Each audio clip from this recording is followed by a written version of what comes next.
welcome you to the Woodson African American Museum of Florida. Raise your hand if you have been in our space before. If you're a good part of the family. Raise your hand if it's your first time being here at the Woodson. All right, we're all amongst family. Give yourself a round of applause for being here.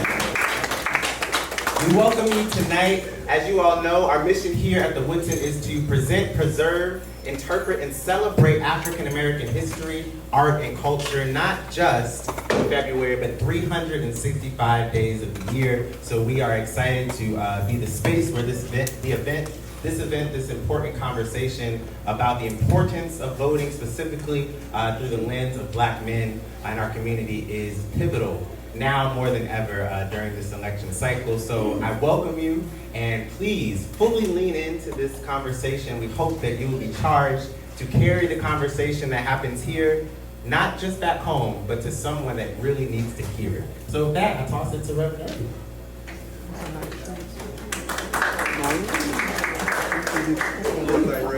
I know. I'm probably one of the few young women who will be speaking this evening, so don't mind me, I'm just passing through. My name is Kaisha Robinson. I'm just one of many supporters of the Power of the Vote Collective, and just wanted to introduce you and give you all of the purpose behind this gathering today. It is important to start by dispelling the misperception that Black men don't vote. So number one, Black men do vote, and when they do vote, they vote in the thousands, especially in Pinellas County. An estimated 24,500 Black men are currently registered to vote. Black men are the largest male voter group in Pinellas, and more than 16,000 Black men voted in the 2020 presidential election. We see this as part of a much larger and much needed dialogue in our community about the extreme and unique gender dynamics of the African American community, especially compared with other groups.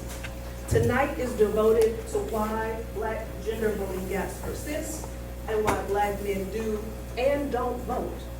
We hope this is just the start of a conversation that receives too little attention. And now I will officially and formally pass it to the real Reverend King. Thank you so much, Sister Kaisha, amen, and Patrick for the green. They put me in the most awkward situation. Chair, that ain't gonna work.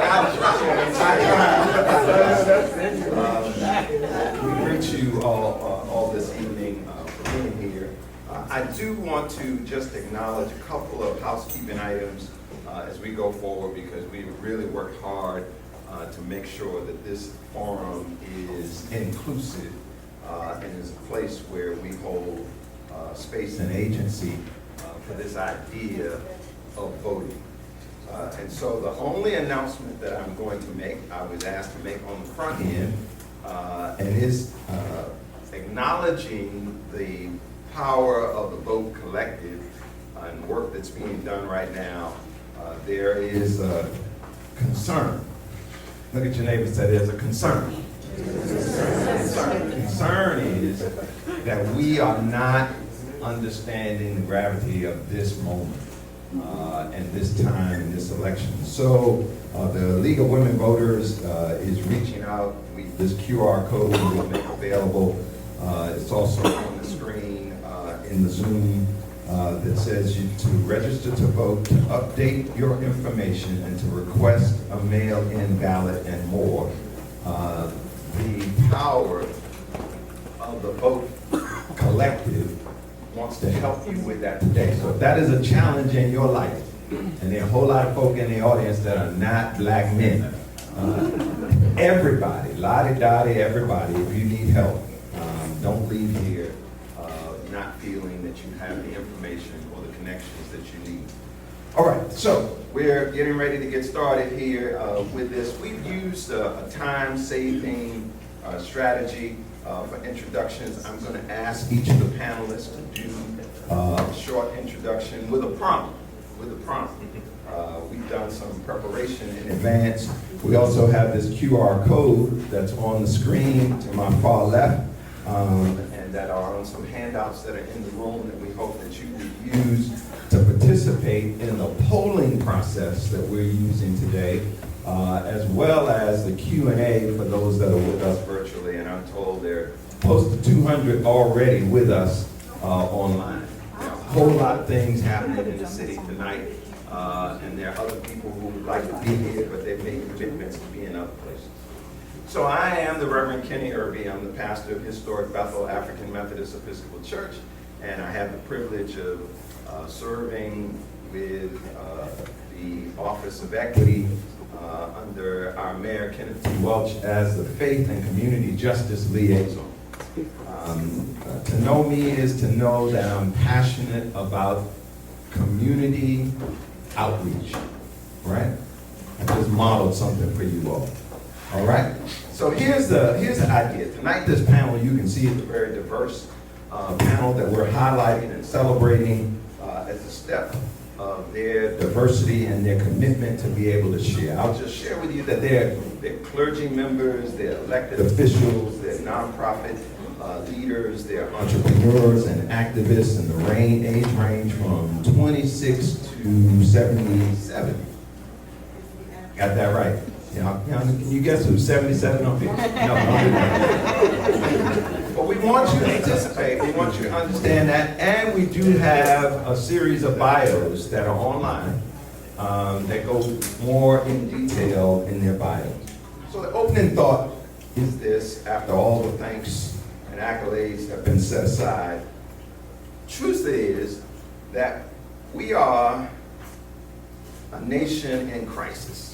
From the founding of this nation, voting was enshrined only for educated white men who own property.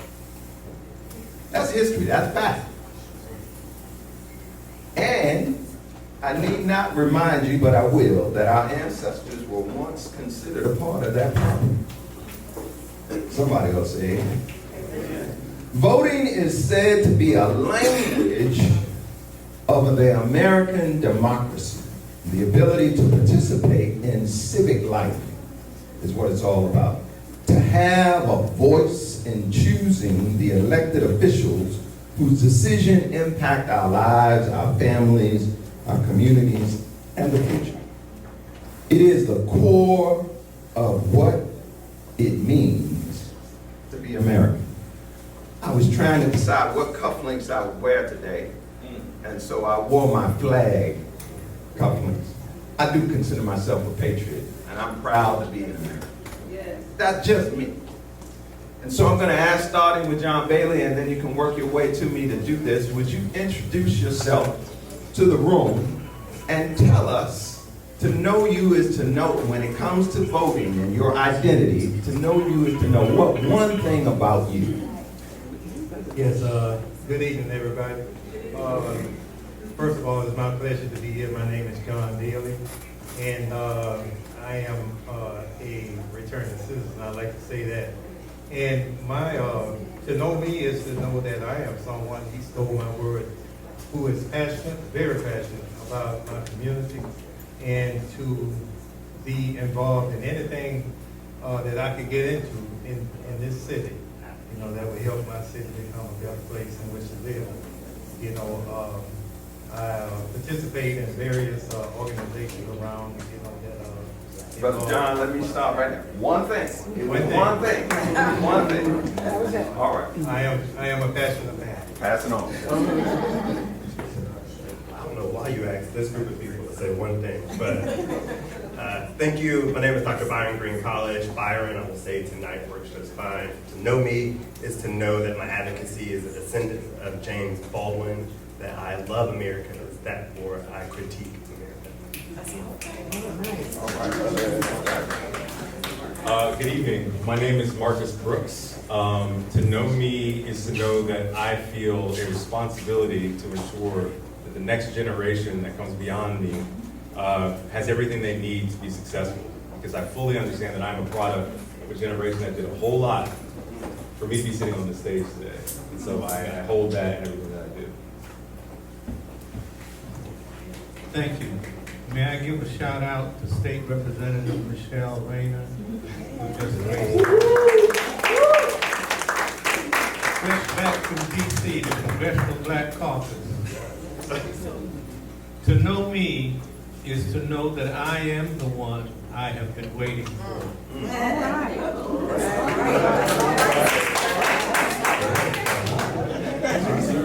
Good evening, my name is Jamison Carnegie, and to know me is to know like I'm the youngest up here, right? So I'm the next generation that has to be the torchbearer, that has to create change and make the impact that we want to see in this world. So I'm Brother John Muhammad. What's the problem? And to know me is to know that I'm in love with our community, and I believe firmly that self-improvement is the basis for all community development. Amen. My name is Tony Williams, and to know me is, if you're from this community, the best way to describe me is I'm the spirit of Mama T. Lashley. Hold on to that mic. I have one that's working now. All right, so we've got a quick introduction. I've queried all of our panelists, and we're going to suspend titles tonight. Amen. And so Darryl is Darryl.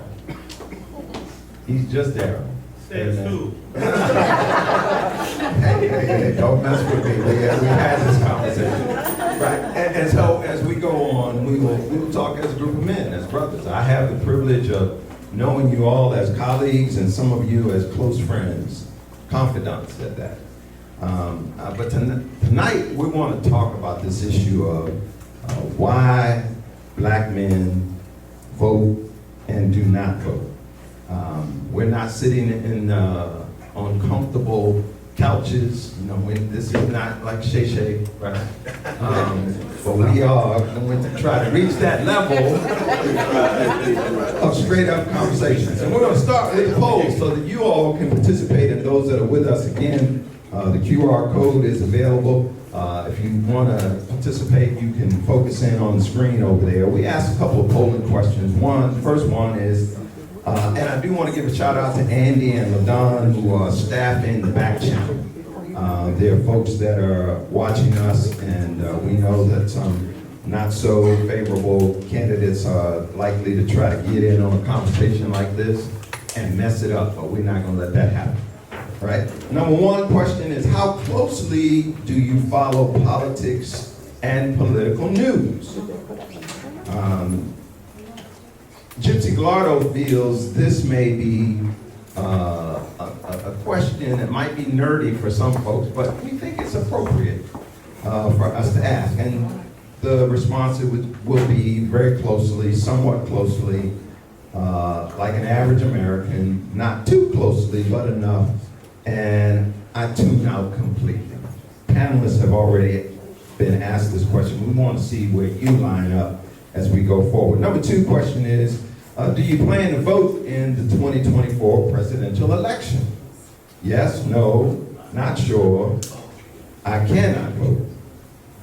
The third question that we're offering and asking you to consider is based upon what you are hearing, seeing, and reading, and we hope you're reading, about black men's interest in this election. What is your projection for black male voter turnout in 2024 versus 2020? Number one, turnout will be higher than in 2020. Turnout will be the same as 2020. Turnout will be a little lower than 2020, and I'm not sure. All right? So, we're going to start with this lightning round, which is why I put Brother John Bailey in check, because I don't want him to go too far. All right, so here's the first question, and we're going to ask each of you to be brief, but answer this question and come down the line. What is your hometown, and how old are you? Let's do it. Come down the line. Let's run it down. Start with you, Andrew. My hometown is St. Petersburg, Florida. I'm a representative of Laurel Park Projects. Okay. And how old are you? Come on, tell the truth. Tell the truth. 48 years old. Okay, pass the mic. Pass the mic. So my hometown is St. Petersburg, but I'm not old. I'm 48 years and counting. All right, all right. My hometown is Rouson, Florida, and I'm 26 years old. My hometown is New Orleans, Louisiana, although at 5 years old I was raised in Meltan Heights, which is about 15 blocks from here. And I am 69, and I'm loving it. Amen. My hometown is both Clearwater and St. Pete. I had the opportunity to live in the tale of two cities, which speaks to my socialization. I'm 38 years old. I am the non-Floridian on this panel. I'm from Greensboro, North Oh, Carolina. you're not by yourself. Right, well, that's so far. We hold it down on this end. But from Greensboro, North Carolina, and I am 36 years old. All right. Okay, my hometown is Mobile, Alabama. I came here when I was 15 years old. And I guess y'all know who's 77 years old. All right, keep that mic ready, baby. So as we get ready to come back here, I want you to think back that we just want to do a little bit of getting to know you. What's the first election that you voted in? Actually, I've never voted. All right, pass it on. Pass it on. First election was voting for Barack Obama. First election was in 2004. First election was in 1973. I voted for the first black to sit on the city council of New Orleans. All right. Michelle, how young I am. My first election was in 2016. So, yeah. I noticed everybody not saying who they voted for, but that's okay. My first election was 1994, and I think it might have been a special election. All right. And my first election was 2016, and I actually was assisted with getting my rights to vote back when I was in next year. And so this experience and station identification, the tech team has told me that there's some challenges with all the mics. So we're going to have to move the mics around, and I hope you'll bear with us. The group's doing great. So I want to ask you to share one word that describes your voting and civic engagement. Or another way of saying that, how do you feel about voting and civic engagement? Anthony, you must start us. One word? One word. How do you feel about it? Inquisitive. Right. Let's go down. Obligated. It's an obligation. Okay. It's imperative. It's the great equalizer among people. Requirement. Life or death. Okay. Wow. Say it's a change maker. It's change, man. All right. So here now, and when we have these mics, let's send one more on this end, and that way we'll break them up. All right. So here we go. We're moving forward. Several recent high-profile media interviews and surveys, most recently the Brilliant Minds Conference last week, have spotlighted the fact that men, particularly black men, are feeling that you're not seen or that they're not seen. And heard some different things from key leaders and elected officials. Do you agree or disagree that this is a reality in your lives? That you're feeling, or the men that you represent today, that black men are not prioritized and seen by political candidates? Anybody can take this question. Who wants to jump in? Okay, I'll take that question. I feel disenfranchised for various reasons.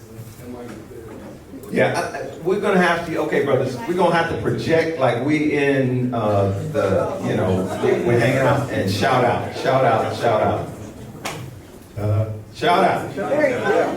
Outside voices.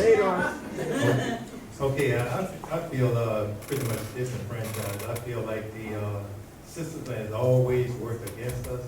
You know, from a young person, I got caught up in the system, which is one of the reasons why I never pretty much got a chance to vote. So I feel disenfranchised basically because of how the system has worked against us, even now with gerrymandering, and the disenfranchisement, you know, how the suppressing of the black vote. And hold the mic as you have it. Talk a little bit more. Let's go a little bit deeper with you, Brother Bailey, in terms of your inability to vote is because you're a returning citizen initially 4 years ago. Now, what's the circumstance today? The circumstances right now is that I'm still up on probationary period, and I'm not eligible to vote right now due to the amendment, Bill 7866, which prevent us from expelling felonies from voting. Okay, all right. Who else has a thought on this? Let's bring one of those down this side. Anthony wants to jump in. Because I'm in media, I do a lot of research every week to get prepared for my show, and both sides of the fence, I don't think Democrats or Republicans have any language that speaks directly to black men, period. You see the campaigns, and they'll look right past us and go to our women. None of the language speaks to us as far as what we're going to do for us. There's nothing putting any bills for us. Nothing that's even mentioned that say, hey, this is going to go specifically for black men. So I think that's a barrier. And then as far as for Mr. Bailey's situation and my situation, you got a lot of people that are felons. You got a lot of people that are felons that don't even know if they can vote. So they don't know, they just go and have a felony. And when I go to get a job, it always come up, so I ain't even trying to vote. So that's another issue that we have to address. In that last election, there were lots of men who were arrested because of their attempt to vote. Darryl? So there's a historical mistrust of black people as a whole, not just black men, from voting. A historical mistrust. But I have to shout out a little humor because I'm watching all of these campaigns target black men to try to get them to vote. Donald Trump has said that he's going to increase from 8% to 12% the black vote for him. And I don't know how he's going to do that, he must be drunk. But I think that most black men who feel they're not heard are not listening because of the targeting of black men to vote. Okay, Byron wants to get in. No, I think James said that. I was going to touch on kind of what Senator Rouson mentioned. I think it's the messaging that we're missing and also the research of our own, right? So sometimes we say, oh, they're not trying to do anything. I mean, even with, Kamala Harris, who's running as president, her recidivism, some of the programs she put in to help those that were disenfranchised, and even with Walls, right? Some of those things that he's done with expunging records and then giving them a second chance to life. Some of those things that we got to actually take the time and educate. That's why this conversation is so important because, he may feel like there's not messaging, but it's out there, there's policies that are being worked on. And even in our own state, back in 2018, Florida did pass a law that helped those that served their prison sentences be able to vote and get their voting rights back. But then once the census came in, he was like, actually, no, let's not do that anymore. We're going to put all these fines and all these roadblocks in order to stop fines, yeah. So I think, it's not that there aren't policies or the conversation's not there. We just got to be more vocal about them and bring it to the forefront and make the changes. Brian, before you go, let me just jump in today. This is hot off today. This has been a big conversation. Former President Trump said back in February, and it's in the news cycle again, at the Black Conservative Federation Gala in Columbia, South Carolina. That's close to my family's hometown in Newberry, if you didn't know that. He said hundreds of black conservatives, Americans are here, and they're all patriots. He went on to say this: I got indicted a second time, this is a quote, a third time and a fourth time, and a lot of people said, that's why black people like me, because they have been hurt so badly and discriminated against. That's a quote, that's a direct quote. Today, Vice President Harris in Philadelphia with a group of National Association of Black Journalists said this: black men are like any other voting group. You have to earn their vote. Right?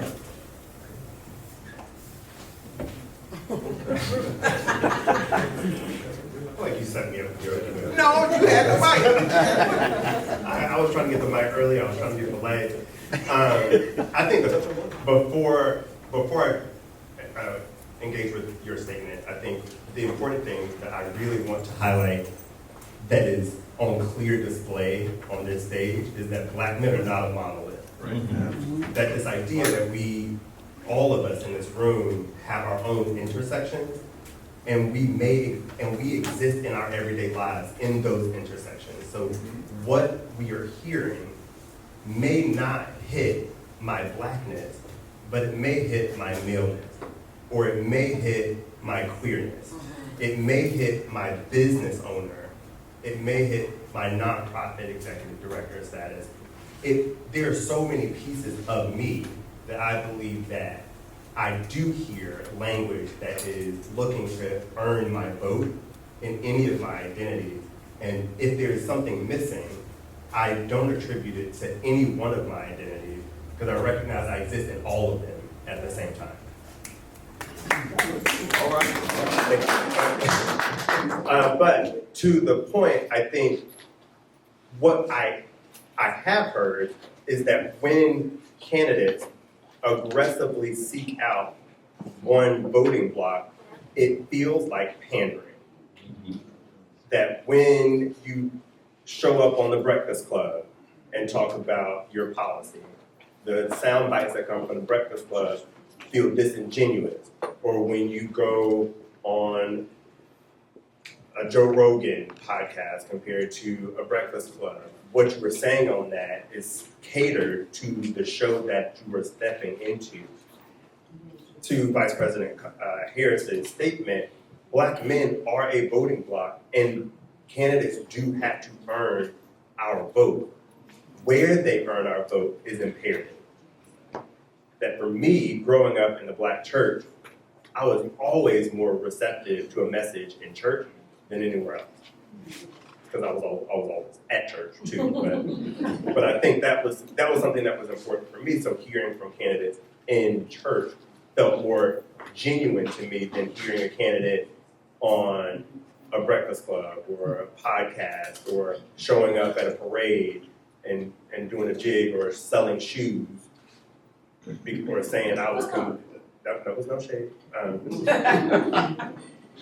Okay. Right. Okay. People love shoes. Let me actually get the mic to Marcus. Marty, guys. So Marcus, this question here, is the value of collectiveness and action alive today? And if so, why has voting become to be seen as not in vogue and not popular? I so appreciate that question. One of the things I was going to touch on really speaks to the importance of civic engagement and the impact on our health. I don't think we put the two together. We see civic engagement as one thing and health outcomes as going to the doctor. But if we are not socially connected to our community and we do not feel like we belong in our communities, well then we won't engage. And ultimately we'll feel isolated and our health will fail as a result of it. One component. I also think unpacking our socialization. When you asked the question specifically, what is one word, and I said requirement, I realized that is not something that I created on my own. That was given to me at a very young age, right? And I remember in 10th grade, Mr. Falk, I'll never forget my history teacher. Every day he would check, you have your belt, where's your wallet, you got your keys. And you make sure you vote when it's time. He was a military guy, African-American man, the only black teacher at Palm Harbor High School, black male, there. And I remember being like, this dude, we have a connection, and he felt a responsibility to me. What I can't do is when I go into situations where people don't see the same value and have the same socialization as mine, I can't villainize them. As black men, it's always interesting to me what we believe about ourselves, what we are told about ourselves, and then what we say about ourselves. We gotta hold all three of those, right? Because that ultimately makes up our socialization. So these institutions, these experiences right here are too few far in between for me. Quite honestly, working in philanthropy, I don't see a lot of spaces where you have this this diverse group of engagement. Individuals who could not vote, individuals who are from the neighborhood, individuals who were born with a silver spoon. These engagements are necessary. We must be. Who was that? Who had the silver spoon? And, no, I'm just kidding.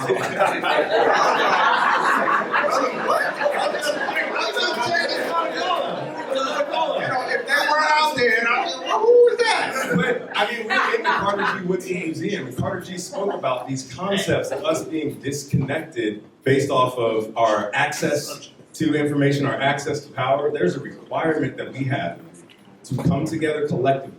We always reference the barbershop. We go to the barbershop. Black Man Country Club. Right. It's the Black Man's Country Club, and we go to these barbershops and we have dialogues about this regularly. And then where do we go with that? Where does the impact go from there? Institutions can't hijack the barbershop either, though. Don't turn the barbershop into a place that is formalized. You have to keep the sanctity of the barbershop. But how do we take that energy and magnify it throughout our communities? Let me ask Brother John to jump in here, because of the work that you do as an activist and now most recently as an elected civil servant. How do you feel about this idea of whether voting is in or out with black men? Thank you. It's like double dutch. You just turn in the room, I'm jumping in. So I think when we talk about the collective, it's really hard to identify because, like what was mentioned by one of the other panels, is you have different communities within our community. What came up for me was when we talked, even the idea of somebody on the panel having a silver spoon, you look at the reaction that we get. Let me just jump in. Let me interject. Yeah. It was only because he's the youngest one out there. But they didn't have to work quite as hard. But I think that speaks to. No, it's okay because we make light of it, but it speaks to a reality in our community where if you are well off, then in some spaces you're looked at differently, or you're looked at, as you're not like us, or you're not a part of us, or you're not a black man because you did have it easy. Like we want to, I say it like this, like you want the person, talk about activism, you want the person who's giving out clothes to be naked. You want the person who's giving out food to be hungry. You want the person who's helping people, get rides to also be on the bus. And if I have a nice car, or if I have a well-off, if I live in a better neighborhood, in some way, it feels like I'm not being sincere in my service to our community. And you have black men who want to do well, who want to, we have a culture and an idea, I want to be well off. I want generational wealth. I want to have, nice things. I want to, be able to live a good life. And if you say that too loudly and you demonstrate that, then some kind of way it seems like you're disconnected from the rest of the community because you're not embracing the struggle per se. And I think that's another one of the issues that we face. The scripture kind of puts it like this. He says, when you go into this village, you'll see, and this paraphrase, this is the Brother John version. But you'll see, two animals. You'll see a colt and an ass, and they're tied. That's what it said. Right? Yeah, I ain't cussing. You'll see a colt and an ass. Donkey, that represents one of these ones. But in some places, the colt represents the intelligent beast of the field. And the ass is the unlearned. The strong, the burden bearers for the rest of the society. And the master says that he has need for both of them. We talk about the talented tenth, and then we talk about the huddled masses. And once we unite and realize that we all are black men who have black families and black children and black nieces and nephews, then I think we'll be able to get past some of that. And it starts with us just acknowledging, still school out there. Darryl, you want to jump in?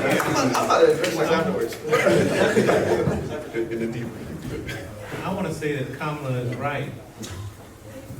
We have to be courted, and she and the other politicians have to earn the vote of the black man, as well as they earn the votes of others. When I was installed as president of the NAACP in the year 2000 here in St. Petersburg, I said in my installation speech that the black community is not a monolithic thought expressed in monologue. but a mosaic of speech, of feelings, of behaviors. And I registered no party. For 5 years while I was president of NAACP, I said to each party, you're going to come court us on the issues, on the facts, on what we should be hearing and listening to and teaching as you earn our vote.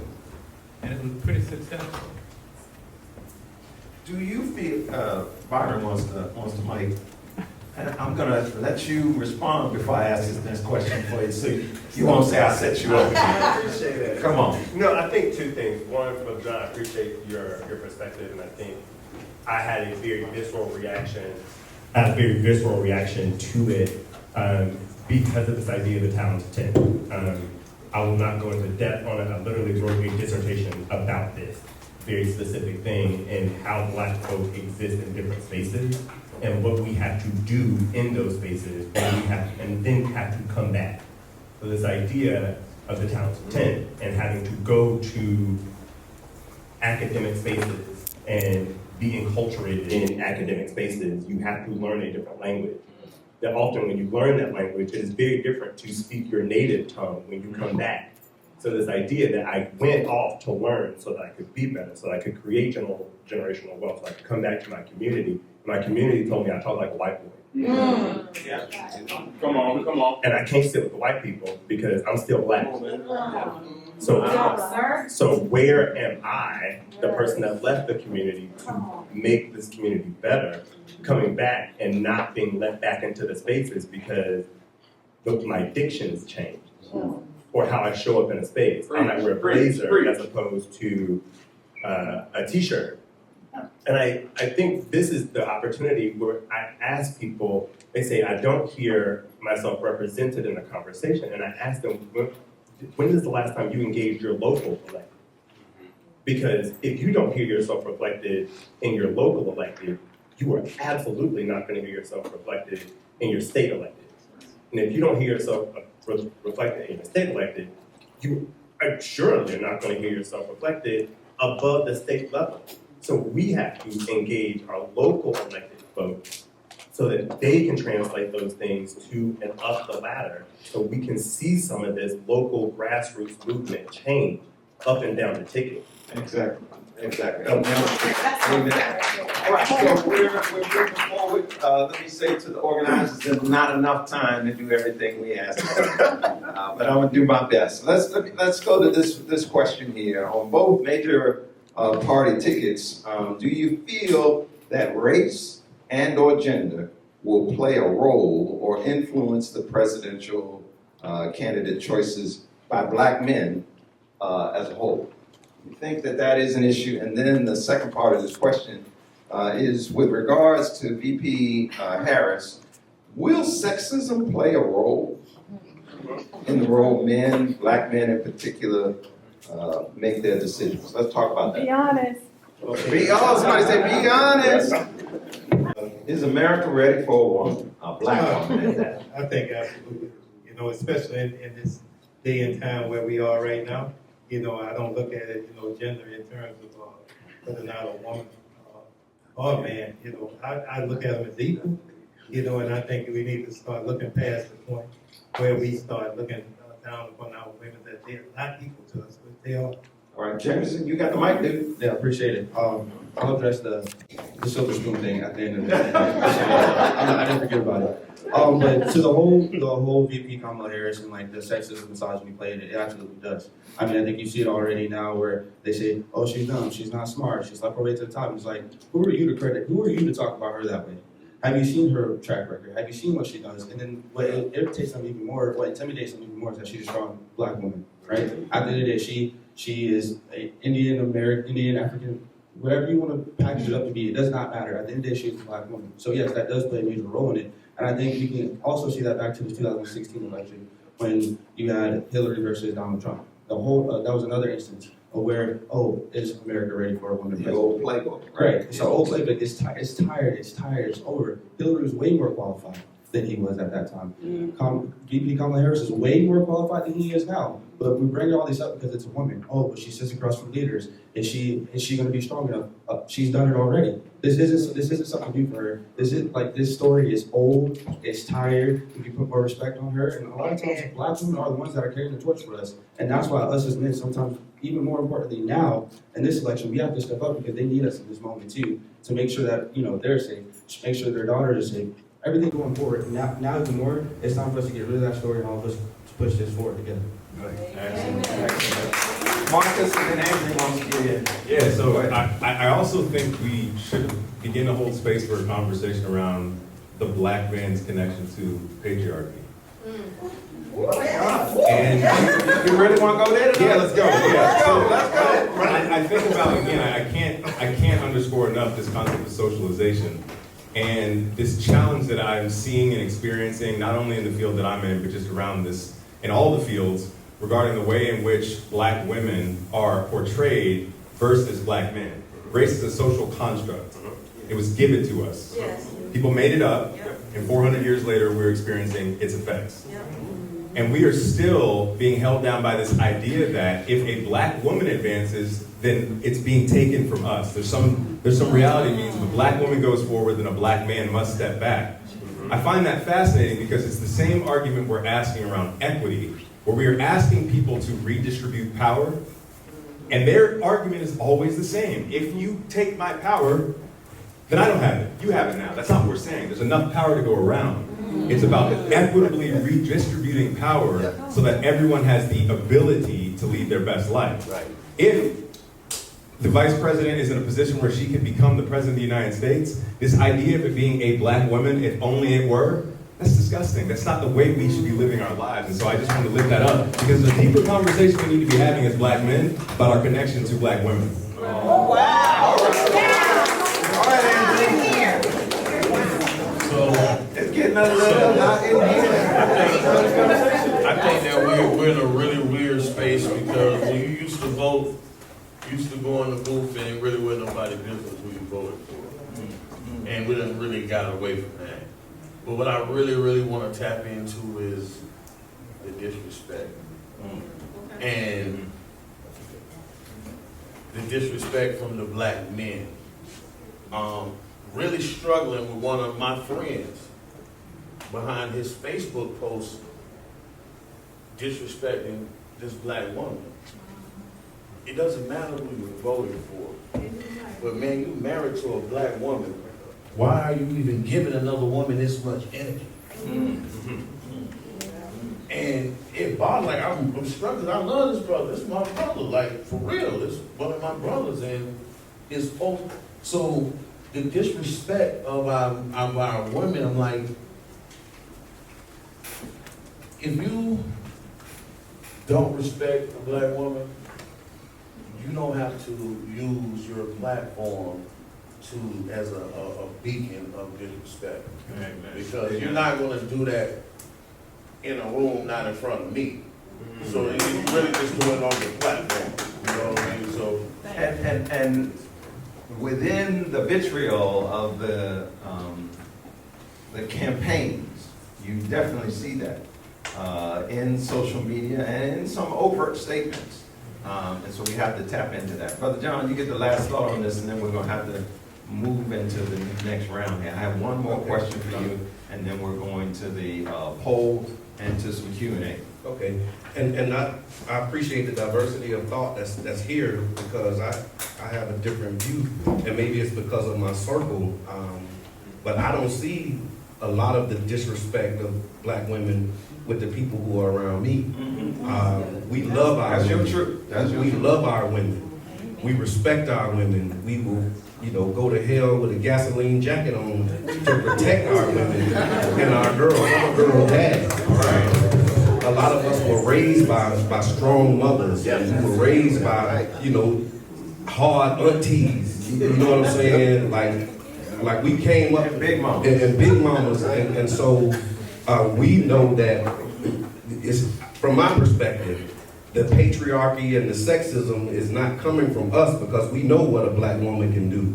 We've seen what black women have done. We know how they've held us down. I think a lot of that comes from white men, honestly, from my perspective. Like, I just see a totally different reality.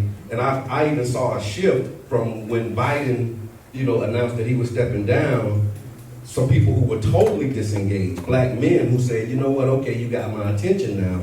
But it's not only about her being black, and it's not only about her being a woman, but now I can give you a little more attention because I do see myself. I see my auntie, I see my sister, I see my family now, and I'll listen to what you have to say. But I think we've grown past this idea of doing things in order to accomplish this first black status, because we have a whole lot of first blacks, but we don't have a whole lot of changes that impact the masses of our community. And so we've grown beyond doing it just because you're black, but because you're black, that scores higher on the rubric, but there's other things that we're looking for as black men in the candidates that we Thank you. Thank you all. That idea that we somehow have adopted the attitudes of the colonizers is a reality that we're faced with as we move forward here. I'm gonna stop right there. I know Byron's raised up out of his chair. Let's hold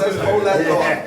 Let me just ask, starting with Brother John, not who you will vote for, but do you plan to vote in this election? No, I don't plan to vote in this election because I'm ineligible. Okay, let's come down the line. Come on, Byron. Very frankly, absolutely, I plan to vote. I think the policies that are being discussed are way too important for me not to vote. All right. Right. I agree. I will definitely be voting this election. I will definitely be voting in this election as I have for the last 40 years. Absolutely. All right. Yes. I will be voting in this election, and after watching what recently happened with Tyree Hill, I would be remiss to vote for anyone that would get a police immunity. All right. All right. And so we have our reasons. We've heard some insight. Let's give the panel a hand.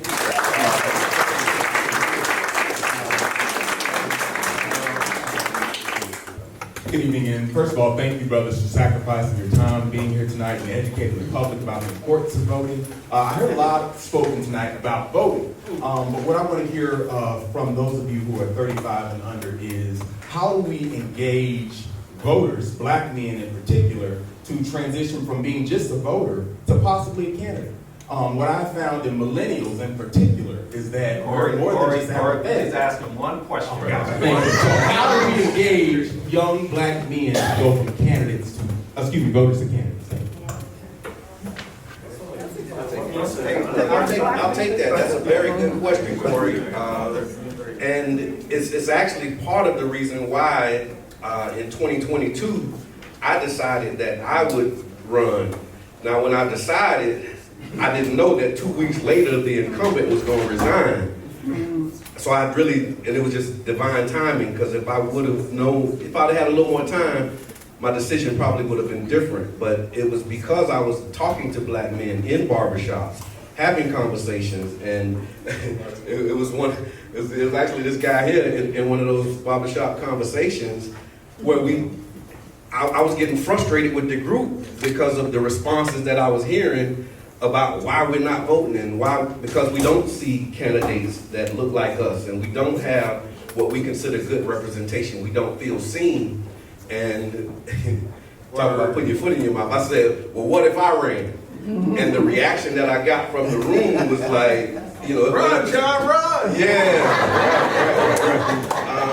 Right. And so I think just being examples and modeling it, and really, I think it's going to take us connecting it to local issues, because a lot of times we're smart enough to know what the electoral college is and how that could go. And sometimes there's disconnects between national politics and policies. I think we're getting better now, but being able to show, like it was shown to me, because I was 33, I think, when I started really getting engaged, and it was Jabbar Edmond who showed me the connection between local elections and resources. And then having conversations, I think Councilman Newt was the councilman at the time, showing me how the money was being moved in my neighborhood. I was a young president of the association, and being able to see like, okay, they come, they trying to do this, and I'm like, well, wait, that's our money, is that? And so being able to show how the resources are being allocated and the impacts on us, I think that will inspire us more than just this idea of civic engagement, civic duty, and to be able to see how controlling these resources happens on a local level. I think that's one way that we can engage younger voters and not demonize. Oh, last thing, and not demonizing twerking at a convention. Because I saw that on social media with Meg Thee Stallion. They had a problem with Meg Thee Stallion. And we don't need twerking. Well, if that's what's going to get the attention of the young people, you put sugar coating on your medicine. So if you gotta get them in the door with Meg Thee Stallion and then give them a vote and sign them up to register and give them information, do what you got to do. And I think stop demonizing the things that have our attention, but leveraging that to get us to where we want to be. All right, let's go. That's good. He answered all of it. I'm glad. Come on, man, I got you the mic now. I'm gonna keep going. But he definitely touched on all of it. I think he had two very important things. One is the grassroots efforts, right? So being in the community, being able to relate to them at a very personal level. So like, hey, it's not someone, I see them at the parades, I see them on MLK, they threw me a bead, cool, but it's like someone I got to talk to, someone I got to meet at my house, someone I got to see at my community center, someone I got to see at my church, someone that they can actually feel a connection to, because not only now that you'll have a connection with them, but when they go sit into this room, that's a representation of me. Just for myself, I kind of shared this with Marcus early before we got up here. In my field of work, I got lucky to sit at a policy meeting with some individuals from Orlando Health. In a room full of 8 people, I'm the only black person in there. I'm not going to say African American, the only black person. You can be African in here. No, it's all right. It's not representation, but I'm the only black person in that room.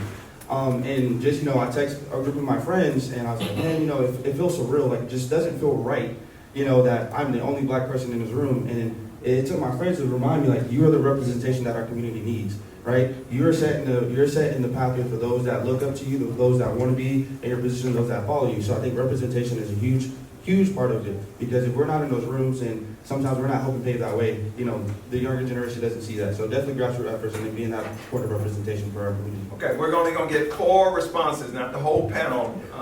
And so, Brother Byron, go ahead, and then we're going to go to the next question. I'm only going to say grace for when they are elected. And I say that very, very intentionally. I get that opportunity with my nonprofit to work on the retention of black elected people and not the recruitment of black elected people. Because once black folk get into these spaces, they don't have the resources to stay there.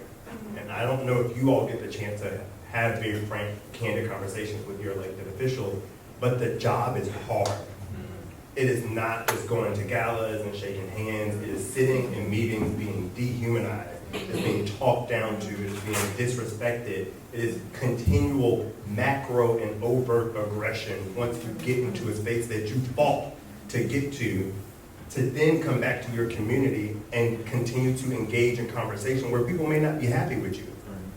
So there's a lot of angst for these elected officials that are not prepared to go into it. So I highly encourage you all to not only hold your local elected officials accountable, but hold them accountable with love, because they are going into spaces where they are not receiving that same amount of love, and it is hard to do a job when you feel like you get hit from both sides. All right, we're going to try. Sister Josette. Hi, I'm Josette Green. I live in Campbell Park area. When I showed up for canvassing for Vice President Harris on Sunday and for the fabulous Rep. Rayner on Sunday, I learned from the Harris organizer that my precinct 119, which encompasses Campbell Park and 13th Street Heights, and I believe a little bit of Melrose Mercy, that it is one of the least voting precincts and yet can be an incredible page turner for this upcoming election. I'm involved in leadership in our neighborhood. I'm a white woman. What can I do as a white person, as a white woman, to inspire, to support the voting in my precinct? And if that means to step to the side, I'm open, whatever, I want the best interest of my neighborhood. What's the question is, what can she do to help? Right. The answer to that question is keep doing what you're doing over and over again. Knock on doors, show people your interest, show them your knowledge, show them your passion, and eventually it will come around. But it's simple. Email, telephone, writing, showing up in Tallahassee, showing up at city council. It's activity, it's engaging people. That's what works. Other thoughts? You've done a lot of listening in community grassroots building. What do you say to? Yeah, so I appreciate that question and also appreciate the work that you're doing. One thing that I would offer is this concept of power mapping and asset mapping. Oftentimes we think about these communities as blighted and there's not a lot going on. And when you step into these communities, the communities that we all belong to in some way, shape, or form at any given point in our lives, we understand that there's a lot of good going on. So attach yourself to the assets in these communities and allow them to do what they do best. Instead of maybe sometimes we come in, we've got this energy that's like, I just want to make change, identifying what good is already going on, attaching yourself to that, learning from those individuals, supporting them and providing them with the supports and resources to make the change that they would like to see in the communities that they live in.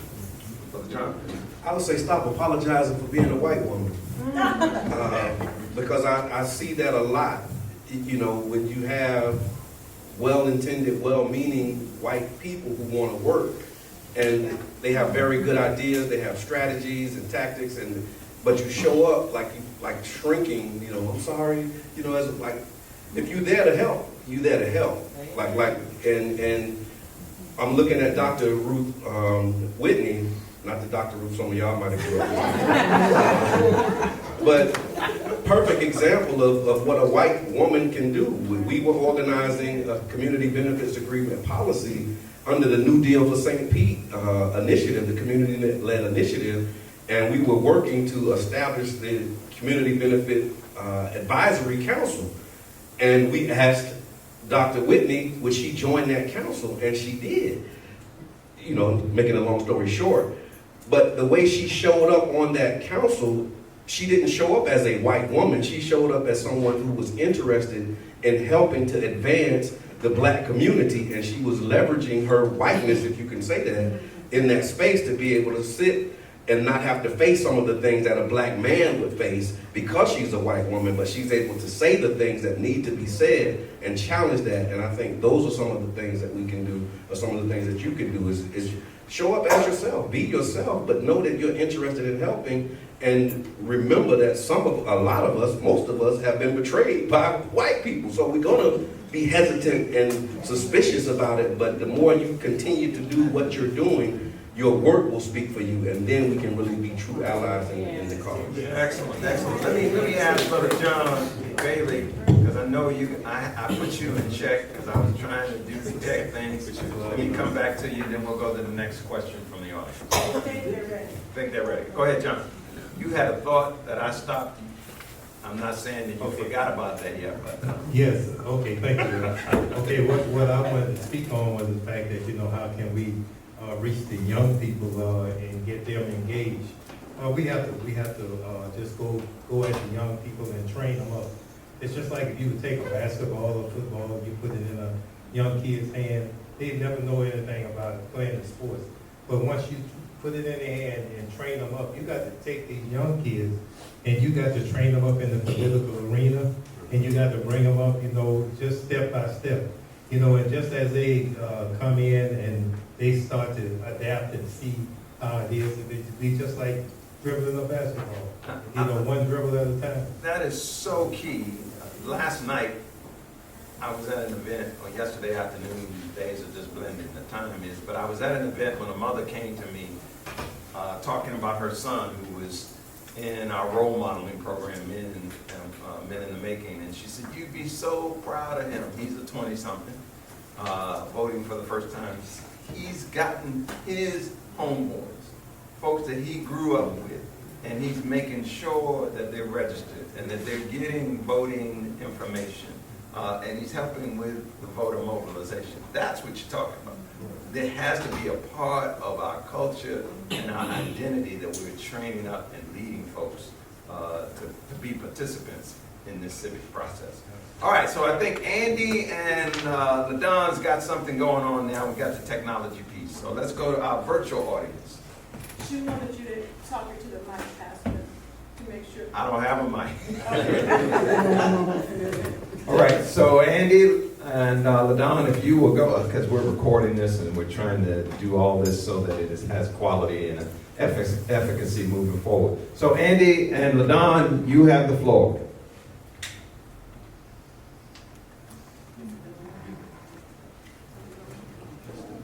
Okay, goodness gracious. Let's do this. We're gonna go old school. Right. Can you translate for us? We're gonna. Now, I'm going to actually go. Yep.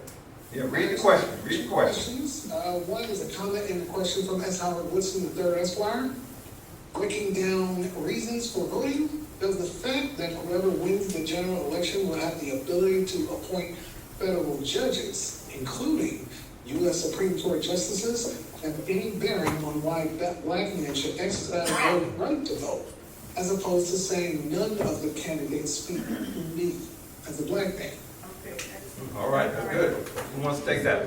Answer to that, yeah. Darryl, you got a mic? Come on, right here.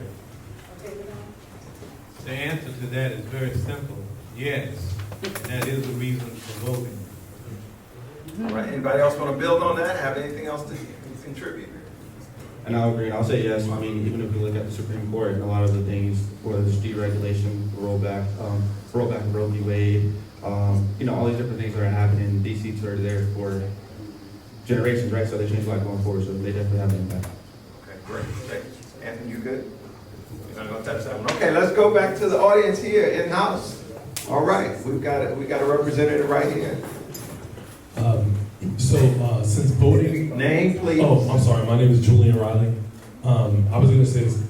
Because voting is so important, what are ways that we can, on the grassroots level, organize our votes so that we can get behind candidates that do back the issues that we find important?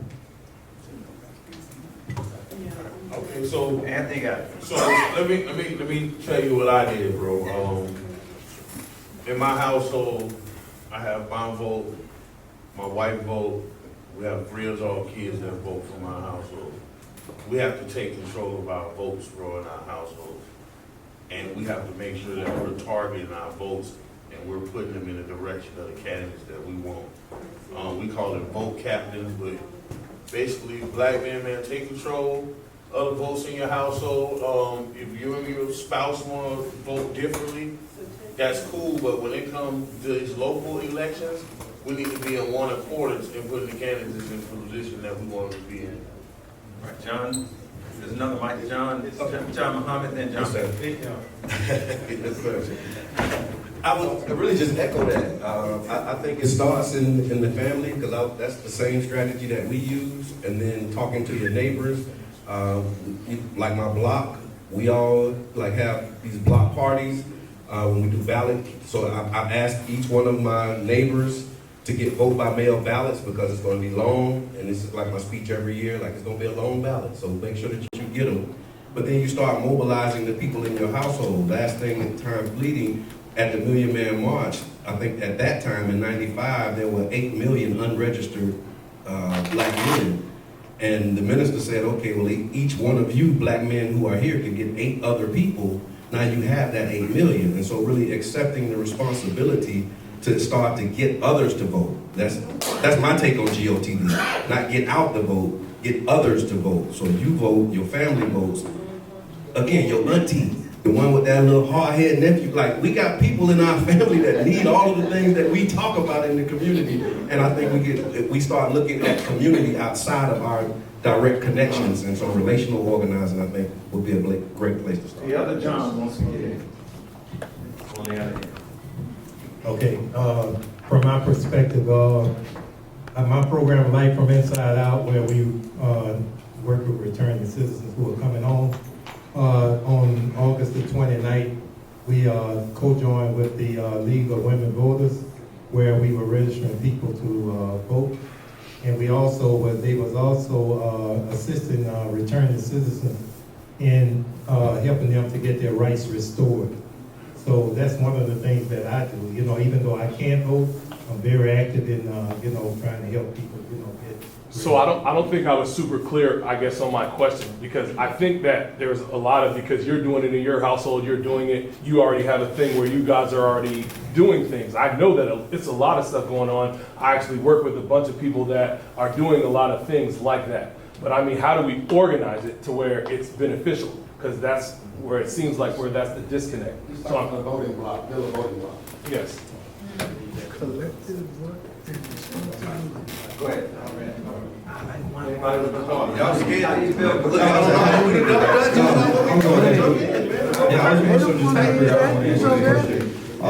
So how do we effectively get our message across to the right people, right? Or how do we effectively? How do we effectively organize? What I feel like a lot of times what we do is, even in other organizations, we all try to go after the same thing, right? So effectively being able to communicate, hey, this is your lane, this is your lane, this is your lane, right? So we, as a whole, we build a collective of, hey, if Amendment 4 is your important, or you guys are having this conversation, or hey, this is your area, take on that area, but then we all come back to collectively, hey, this is what we were accomplished, this is how we effectively did it, and as we, start to move the same message, as we start to work together, we'll see a greater impact instead of, well, I'm gonna go over here today, all right, I'm over there tomorrow. Well, did we go to 33710? Like different areas. Maybe I'm not addressing it correctly, but that's what I think. So just a practical example. We have Wingate Newton, we have Corey Gibbons.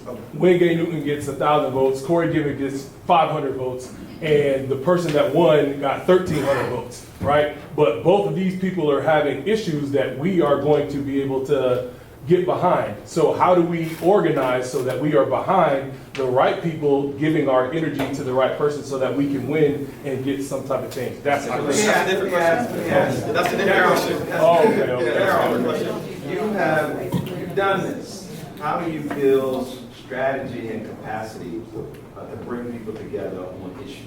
I'll pass it to him, but that's a different question, brother. So basically, that's like having the same, like, all the Democrats went for one seat versus the Republican. We're splitting the votes, right? So out of those two, the same thing they do at the national level, they say, okay, hey, as we get closer to the primaries or okay, we're going to pull away from you. We're all going to turn our attention, of course, this way. That's from splitting the votes. We have to stop having people in the same seats. I mean, everyone like on one side of the ballot runs the same seat when we can definitely split those seats up. So, all right, you're running for the House, you run for state, you run for county commissioner, you run for this. So now we're not splitting the votes in each race, but now we're going to effectively work together to get to where we need to go. That's a different question. Darryl, your thoughts? It's the power of the collective as well as the power of the collaborative. And it's not fighting each other, but working together towards the same goal. All right. All right, let's go to another. I want to touch this real quick. This is what I see, bro. Shout out to the LGBTQ. I'm sorry, bro. That's a lot. But it comes with a lot of honor because if you look at what they did, they formalized the voting block. And I think that what they did was they said, they realized this is how we want to spend our money. And once they realized how to spend their money, how to support each other, they had the funds to support their candidates, and they're absolutely a voting block. So that's what we got to do, bro. We got to put our money in the right position and support each other, and then we can put our money behind the candidates that we want. We can say, hey, Corey and Mr. Wingate, we're going to go this direction this time, because this is what the collective wants to do at this moment. You know what I mean? So it's just, bro, we got to spend our money. So one of the things we have to be thinking about is moving beyond personal luxury for collective liberation. Collective capacity. When you think about that with voting, I'm not sure a whole lot of folks have been thinking about what raises or lifts the masses of those who are most in need. A lot of folks are thinking about, how do I protect mine? And that's another way of thinking about this capacity building and civic responsibility. Let's go. May I really Just- quickly, John. it'll be quick. A quick statement. We also got to think longer term. That's right. Because there's an election almost every 2 years. So 2026, what's our plan now for 2026? Because we fighting against people who have 50 year, 30 years, 70 year, 100-year plans. And we, every 4 years, trying to figure out which one is the one for us. And then we start mobilizing the summer of the year because it's time to vote. And so we need to get in front of it and know now that there's a governor's race in 2026. How are we organizing for that? How do we become really proactive and not just reactive? All right, so this next question won't be audible on the line, but I do have it in front of me, so I'll just read it. After the election, how do we get black men to feel empowered and see the direct benefit of voting? Many who can vote don't because they may feel powerless and that their vote won't change anything to be better. Well, I'd like to answer that question this way. August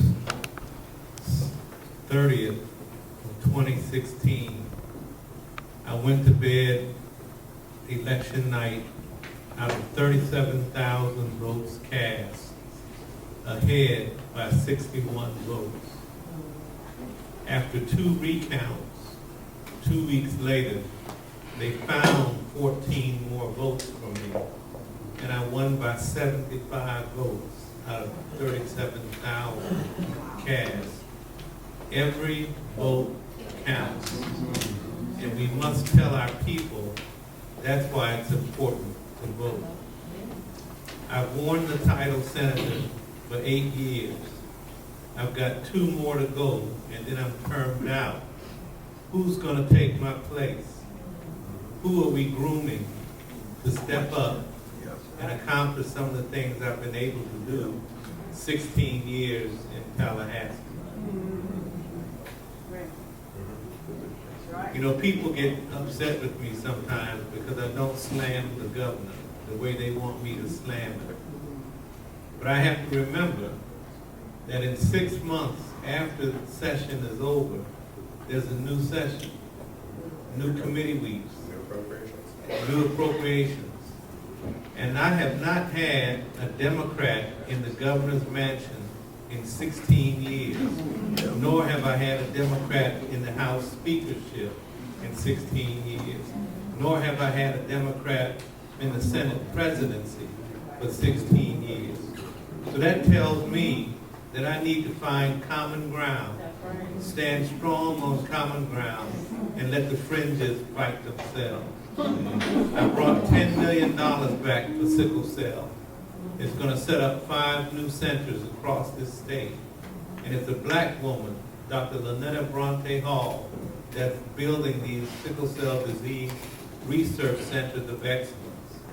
Because of the influence I've been able to acquire in Tallahassee, I got the Dozier men $20 million to make a claim for the injuries that caused to them by state employees, the rapes, the beatings, the deaths that happened to these men at Dozier. I chaired the Agriculture Committee, which is the 2nd largest industry in the state of Florida, behind only tourism. And I'm the first Democrat in over 20 years to be vice chairman of the Senate Appropriations Committee. That's the big committee, y'all. So my point is, we need to be training people now. We want to keep this seat in St. Petersburg. Jim Hargret had it for 8 years, a Tampa resident. Les Miller had it for 8 years, a Tampa resident. Arthenia Joyner had it for 8 years, a Tampa resident. I'm the first Pinellas guy that had a shot at holding this seat. Don't you want to keep it here? Yo. All right, Anthony, if you want to get in on that, and then So I think as black men in general, when you say what can you do for us and what are we looking for results. And most importantly, It's a lot of money that comes into our communities. And this money has to be appropriated correctly. And what I'm saying is, how do you have a reentry program and you don't have a re-enter citizen running program? I applied for a position, run a program, reentry, and on the application they asked me, do I have a BA in social studies? Do I have a BA in social work? That BA is not going to help you do anything in reentry whatsoever. But they want that to justify paying this position $90,000.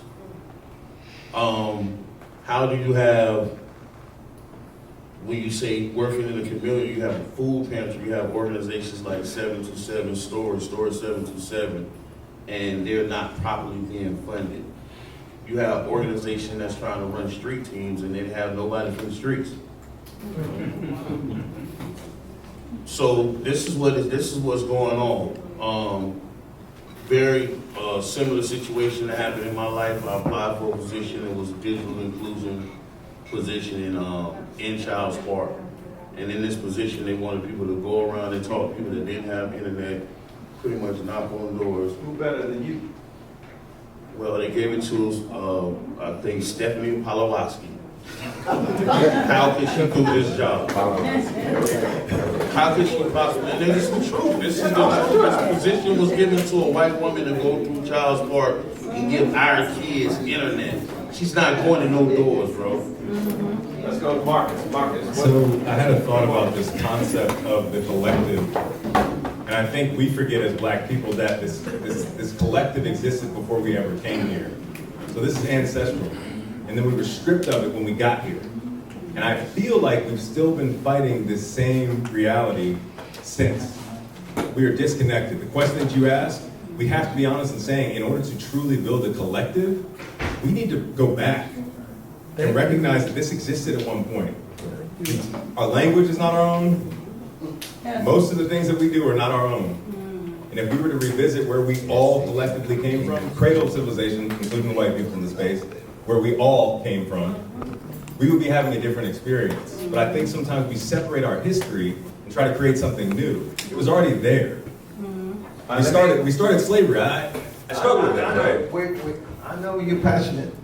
But I also know that I was asked to be the moderator and tell you when there's 5 minutes. There's 5 minutes left. We've got a question in the back of the room. Gypsy. Okay, I'm dying to know, right? Why do black men vote? Why is the black male turnout rate so much lower than the black female turnout? Where's the evidence for that, Gypsy? Come on now. Roger. Where's the research? Roger, this is data from the supervisor of elections. So Roger is protesting the fact that I'm even asking the question, right? But let's assume that the data is correct, that the black male turnout rate is lower than the black female turnout rate. Why might that be? Now, this is true for every race, by the way. Every race group has a higher turnout among women, but the gap for African Americans is larger. It's great. We only have, so I'm only asked for possibly what is the top reason for that gap? And just the briefest statement, if you could. That's tough, and I'll try to be brief. Some of the longest speeches ever start with those words, by the way. I think it's because we busy. We trying to just survive and live life. Like I've talked to people on election day, and they forgot that it was an election because it's like, man, I got a whole other set of realities that I'm facing, and because of all of these other systemic things and things that you've heard, it's just we've deprioritized it, and those who do, they're probably in households or neighborhoods where they're connected to people who are actually engaged. But if you really not paying attention, if you somewhat engaged, election day is just another day. We don't have, it's not like the 4th of July, Memorial Day, Labor Day. It's just another Tuesday in November, and I got a whole bunch of things that I need to be focusing on. And I think that's one part of it. So just making it a priority and really having a plan to vote for those who are eligible is one part of it. That's good, John. So basically, hold on, Gypsy. You asked the question. Let's let them answer that question. Come on, keep going. I'll answer this question. I think I'm disagreeing with you a little bit. I don't think it's because we don't have the time where we just forget. I mean, we make time for things that we find important or things that we want to do, right? So no, I know. So I think it's two things to it, right? So I mean, we could go back as far as the war on drugs and how like that, that's a systemic thing that affect how they went into black communities and how black men are proportionally higher to be incarcerated, and then the recidivism process and how that affects disenfranchised. How long has he been trying to vote and how long has he not been able to, right? So the systemic issues or systemic things that are set in place that have always affected us. So those are those issues where it's not looking at, okay, well, we don't have time. It's looking at all the hoops I have to get through to do that. So I just don't care to go through that no more because at the end of the day, my vote doesn't matter, so why am I doing it? So that is the view that a lot of black men have. It's like, I gotta jump through all these hoops, and at the end of the day, they still don't care about me. At the end of the day, like, my neighborhood's still not getting taken care of. So I think those are the things that really is the reason why black men votes are so much lower. All right, Byron, go ahead. I think I'd like to take this down even further to a conversation about trust and who is willing to extend trust and who is less likely to extend trust when that trust has been broken. And I don't enjoy conversations around socialization because we forget about it often, but we have socialized people in society to be more engaging and forgiving, and men are socialized to once I cut you off, I cut you off. So engaging in a space of politics where if I voted for a Democrat one time and they didn't do the thing that they said they were going to do, you have broken my trust. And no one has come back around to reestablish that trust. So why would I do this again with you when I trusted you once and you didn't come through? Okay, so there's an issue of lack of forgiveness that I'm hearing in that space, right? I would make that very succinct argument that forgiveness and trust play a large role for those that do not vote. Okay. Not for everybody. Okay. People that do not vote. Come on, Andy. I also want to add that we were targeted. I would love for you to take that data and cross-reference it with how many black men have felonies. I think that we were absolutely targeted, and it's a lot of men, like I said, they don't even know that they can't vote. You got people that call felonies at the age of 18, 19, 20 that are now in their 40s that haven't even taken the time to go and see if I'm eligible. So I think that's a large percentage. Okay. Let's take, for example, legalization Darryl, hold on of one second. marijuana. Darryl, hold on 1 second. Gypsy, we are at time. Yes. How do we go forward? I think we should. I make a motion that we have 15 more minutes.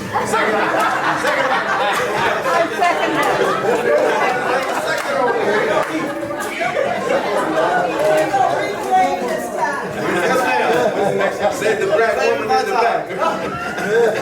We should have a prayer.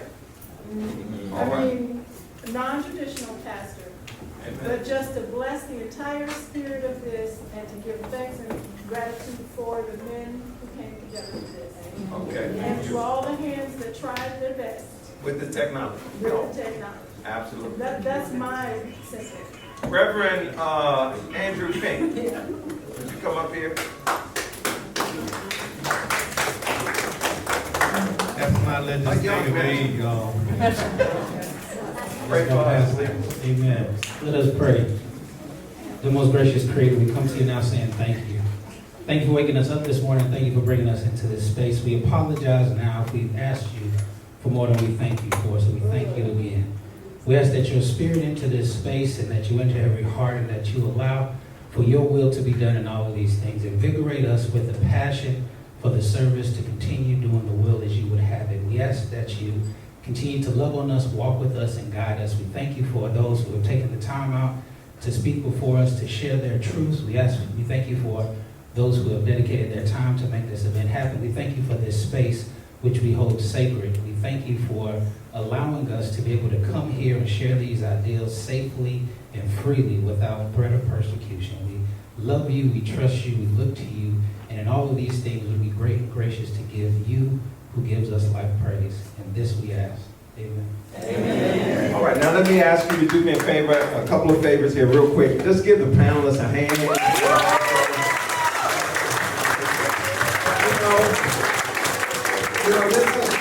Queen of Sheba coming to see Solomon, the half will never be told. Right? We just got a glimpse, and we need to keep this kind of conversation going on in our respective places where we're committed to the space and the agency and the opportunity to build a better city, a better nation, and a better world. That's just my closing comment. I want Darryl's on the phone. You know he's a busy man. Listen, I need everybody to stay here because there's a photographer who's going to do portraits. A group photo, right? A group photo, and we want to thank. Give yourselves a round of applause. And we want you to vote. It's not like in Chicago. We're not asking you to vote and vote often. We're asking you to vote and vote like the future depends on it. All right. Thank you very much. We appreciate you tonight. Thanks to the power of the Vote Collective. Let's give them a hand. Let's take a picture, y'all.